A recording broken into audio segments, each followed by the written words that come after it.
நண்பர்கள் அனைவருக்கும் வணக்கம். நம்ம இன்றைக்கி பார்க்க போகிறது ஸ்டோன்ஸை பற்றி பார்க்குறோம். வழக்கமாக ஆறுகளில் நம்மளுக்கு கலைப்பொருட்கள் கிடைக்கும், ஆர்டெஃபேக்ட்னு பேர். அதை தவிர்த்து இந்த மாதிரி எக்ஸ்ப்ளோரேஷன் கலாய்வு போகும்போது நம்மளுக்கு இந்த மாதிரி ஸ்டோன்ஸும் சிலது கிடைக்கும். என்னுடைய கலெக்ஷன் இது வச்சுருக்கேன். இதை பற்றின சில தகவல்கள் நான் உங்களுக்கு சொல்கிறேன். இது பாருங்கள், இது வந்து பேண்டட் அயன் ராக். இதில் உங்களுக்கு இந்த லைனாக இருக்குது பாருங்கள். இதில் வந்து அயன் ஃபார்ம் ஆகிருக்கு, தெரியுதுங்களா? இது அயன் மேக்னெட் வச்சா விட்டோம். இந்த ஸ்டோன் பாருங்கள், இது நம்மளுக்கு இரும்பு உருக்குனா ஒரு மாதிரி கசடு வரும்ல, ஸ்லாக், அயன் ஸ்லாக். அந்த மாதிரி ஸ்டோன்லேயே நம்மளுக்கு இந்த மாதிரி இயற்கையாகவே உருவாகி கிடச்சிருக்கு பாருங்கள். ஸ்டோன் அது ஆக்சுவலாக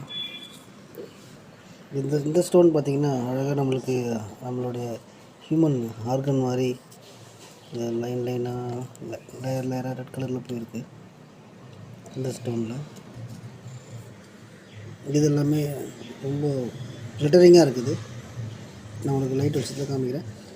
இவைகள் இது பாருங்கள், இது பேண்டட் பெபிள்ஸ், இது கொரண்டம். இந்த மாதிரி இது நேச்சுரலாகவே இப்படி தான் ஃபார்ம் ஆகும். கொரண்டம்னு பேர். உங்களுக்கு கட் பண்ண மாதிரியே இருக்குது பாருங்கள். இது நேச்சுரலாகவே இந்த மாதிரி மாடலில் தான் இருக்கும். இது எல்லாமே நம்மளுக்கு ஆறுகளில் கிடச்சிருக்கு. இப்போ நான் உங்களுக்கு இதை லைட்டு வெளிச்சத்தில் உங்களுக்கு காமிக்கிறேன். இப்போ பாருங்கள், அது எவ்வளோ glittering-ஆக இருக்குதுன்னு உங்களுக்கு புரியும்.